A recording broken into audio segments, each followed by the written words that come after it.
દેવભૂમિ દ્વારકાના કલ્યાણપુરમાં ભારે વરસાદ છે। પાણીની નદીઓ વહેતી થઈ। હરિપર ગામથી પાનોલી ગામ તરફના માર્ગ ઉપર ધસમસતા પાણીના પ્રવાહમાં કાર પણ તણાઈ છે। સ્થાનિકો દ્વારા ટ્રેક્ટરની મદદ વડે આ કારને બહાર કાઢવામાં આવી છે। ગઈકાલથી જે રીતે સતત વરસાદ છે તેના કારણે આ પરિસ્થિતિ સર્જાઈ।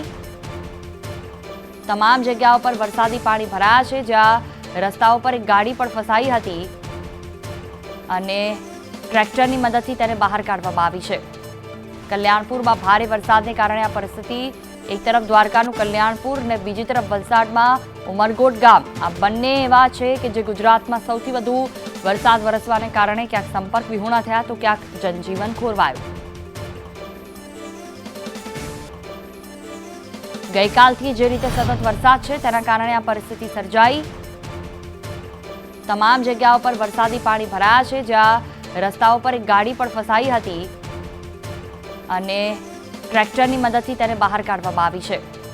કલ્યાણપુરમાં ભારે વરસાદને કારણે આ પરિસ્થિતિ, એક તરફ દ્વારકાનું કલ્યાણપુર અને બીજી તરફ વલસાડમાં ઉમરગોટ ગામ, આ બંને એવા છે કે જે ગુજરાતમાં સૌથી વધુ વરસાદ વરસવાને કારણે ક્યાંક સંપર્ક વિહોણા થયા તો ક્યાંક જનજીવન ખોરવાયું।